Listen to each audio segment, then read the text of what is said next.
सूर्योदय रिपोर्टर में आपका स्वागत है। आज आए हुए हैं बीएम दास रोड और बीएम दास रोड में के पास आए हुए हैं दो लड़का भी जस्ट क्वालिफाई किया बीपीएससी। जानते हैं इनका हाल हो सर। Thank you. आपको भी बधाई हो सर। थैंक यू 2 मिनट रुक और जानते हैं क्या प्लान था, क्या स्ट्रेटजी था सर। पहले कितना कट जनरल का 113 गया है 113 गया जी, और जो बीसी कैटेगरी का 109 गया है। बाकी का मुझे अंदाज़ा नहीं है, मैं 2 ही देखा था। अच्छा सर, आप रॉय विनय कुमार सिंह सासाराम समस्तीपुर और सासाराम वाला बाजी मार दल को भाई।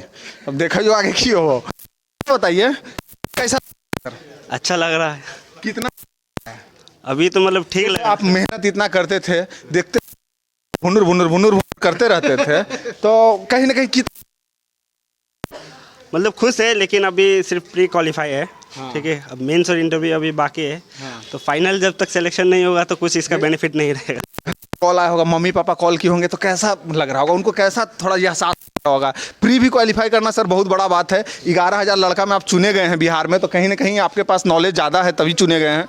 जी नहीं, मतलब पहले पेरेंट्स की बात, तो पेरेंट्स उतना कंसर्न नहीं रहते हैं, मतलब तो और दूसरा बात कि 6 लाख में सिलेक्शन हुआ है। ऑफकोर्स नॉलेज तो है, बट इसको मटेरियलाइज करने में मेन योगदान रहता है मेंस और इंटरव्यू का।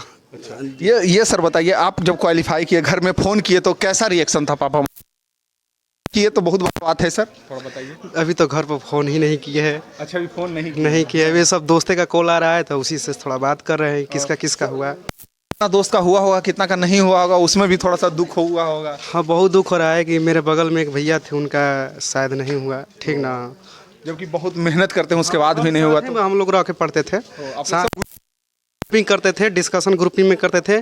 तो 5 लोग थे, जिसमें हमको लग रहा है 4 लोग का हो गया है। एक 5 में 4 लड़का क्वालिफाई कर गया है। भाई तो बहुत तारीफ की बात है बाप। ठीक है।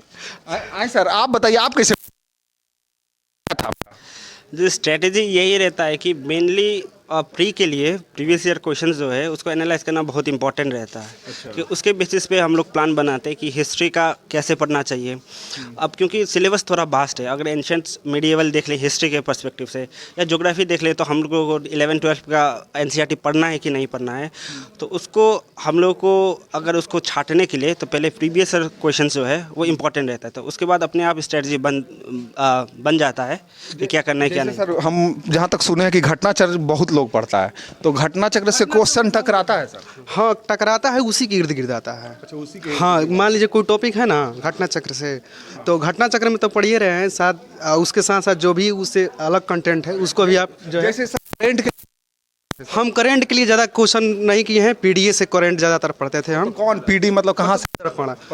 पढ़ा से। हाँ, नोट्स तैयार करते थे, शॉर्ट नोट्स। अच्छा। और उसको जो है 3 घंटा 4 घंटा में हम रिवीजन कर लेते थे पूरा साल भर का करंट। पूरा साल? हाँ, 3-4 घंटा में मेरा रिवीजन। एकदम तारीफ की बात है सर। आप कैसे सर, जैसे हिस्ट्री कहाँ से पढ़े? जी, हिस्ट्री मैंने एनसीईआरटी से मेनली फोकस किया, जैसे 6 से 10 तक लेवल का, और 12 का भी मैंने पढ़ा है हिस्ट्री।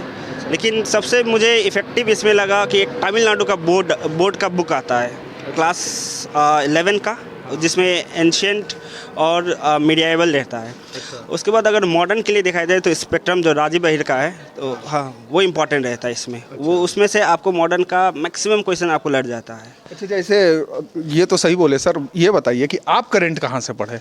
क्योंकि जी, करंट जो है मैं मेनली न्यूज़पेपर पे फोकस करता था, हिंदू में फोकस करता था, लेकिन उतना बीपीएससी के लिए ओरिएंटेड नहीं है। लेकिन कुछ क्वेश्चन जो होता है आउट ऑफ सिलेबस, जैसे सक्टिंग वाइल्ड लाइफ सेंचुरी का आया था इस बार, भूटान का क्वेश्चन, तो वो हिंदू में डिस्कस किया गया था। उससे कुछ बेनिफिट होता है। मेनली मैंने रिलाई किया था कुछ यूट्यूब चैनल से, रैंडम यूट्यूब चैनल से, उनसे मैं नोट्स बनाता था।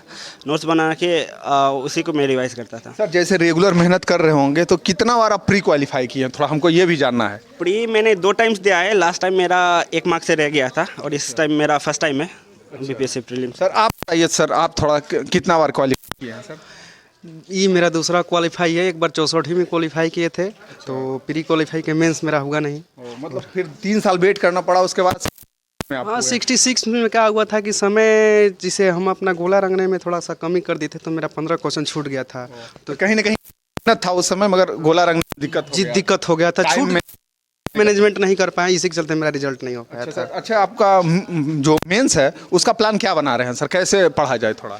मेंस के लिए पहले तो हम अपना LSW मेरा ऑप्शनल है, उसके लिए मैं 3 नोट्स तैयार कर रहा हूँ। ठीक है, एक क्लास नोट्स हो गया, एक जो है टू द पॉइंट नोट्स हो गया, और उससे भी एक छोटा नोट्स तैयार करूँ ताकि लास्ट के समय में अपना स्ट्रेटजी में चेंजिंग करके और अपना मान ले 10 दिन में पूरा अपना रिवीजन कर ले, 10 दिन 15 दिन में टोटल 2 बार। जैसे मेन से लिख रहे हैं तो अभी तो लिखना स्टार्ट कर दिए होंगे सर? हाँ, लिखना तो 15 दिन पहले ही 20 दिन से स्टार्ट कर दिए थे, मगर बीच में डेंगू भी हो गया था। तो क्या उम्मीद सर क्या उम्मीद था कि कितना नंबर आप ला सकते थे? जैसे कुछ नंबर 8-10 क्वेश्चन था जो मतलब आयोग के द्वारा गलत बताया गया था सर, तो कितना उम्मीद था? देखिए, हम आयोग जो अपना आंसर जारी किया था तो उसमें हम अपना मिलाए थे तो करीब 118 के जा रहा था। अच्छा सर, ठीक ना?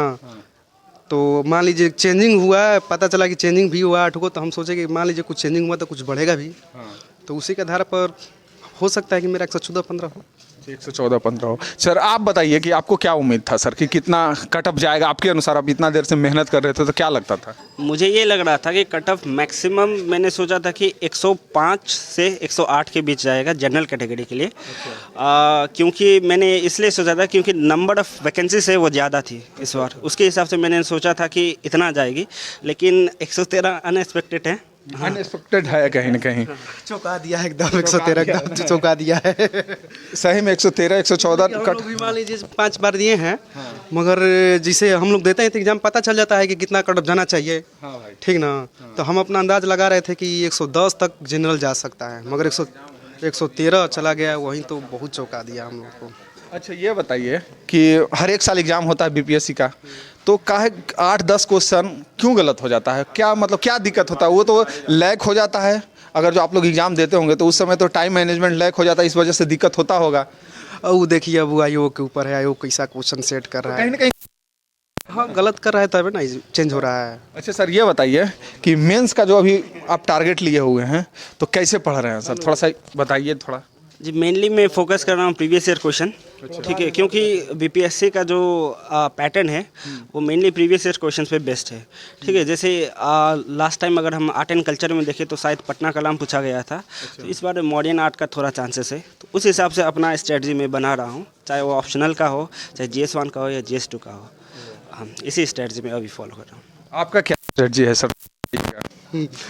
मेरा स्ट्रेटजी है कि कोई भी मान लें अंतर्राष्ट्रीय मुद्दा है, राष्ट्रीय मुद्दा है, उसको अपना शॉर्ट नोट्स तैयार कर रहे हैं। इसके अलावा जो प्रीवियस ईयर का क्वेश्चन है, किस लेवल से क्वेश्चन पूछ रहा है, उसको जो है अपना उसका भी शॉर्ट नोट्स बना रहे हैं और उससे करेंट को भी अपडेट कर रहे हैं। और साथ में दोनों लेकर चल रहे हैं।